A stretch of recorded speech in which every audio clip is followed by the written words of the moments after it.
আসসালামু আলাইকুম। আশা করি সকলে ভালো আছেন। তো আজকে টপিক হচ্ছে অপুষ্পক উদ্ভিদ এবং সপুষ্পক উদ্ভিদ।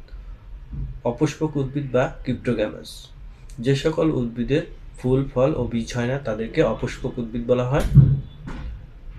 অপুষ্পক উদ্ভিদ তিন ধরনের: থ্যালোফাইটা, ব্রায়োফাইটা এবং টেরিডোফাইটা।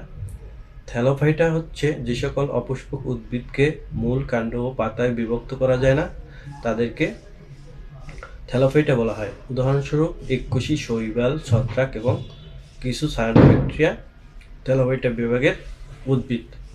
ব্রায়োফাইটা ব্রায়োফাইটা হচ্ছে যে সকল উদ্ভিদকে কাণ্ড ও পাতায় বিভক্ত করা যায় কিন্তু ফুল, ফল ও বীজ হয় না তাদেরকে ব্রায়োফাইটা বলা হয়।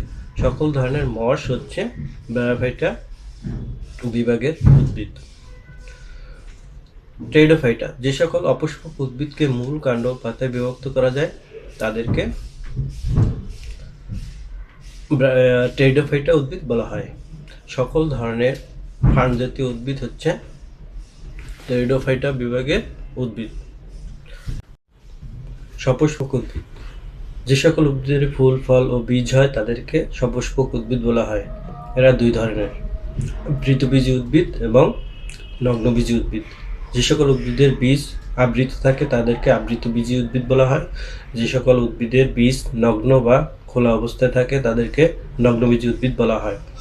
আবৃতবীজী উদ্ভিদ দুই ধরনের: একবীজপত্রী উদ্ভিদ এবং দ্বিবীজপত্রী উদ্ভিদ। একবীজপত্রী উদ্ভিদের উদাহরণ হচ্ছে নারিকেল, সুপারি, ধান ইত্যাদি। এবং দ্বিবীজপত্রী উদ্ভিদ হচ্ছে আম, কাঁঠাল, ছোলা ইত্যাদি। নগ্নবীজী উদ্ভিদ হচ্ছে ছাইকাস, পাইনাস এ সকল উদ্ভিদের বীজ নগ্ন অবস্থায় থাকে। তো আজকে এ পর্যন্তই। ধন্যবাদ সকলকে। আসসালামু আলাইকুম।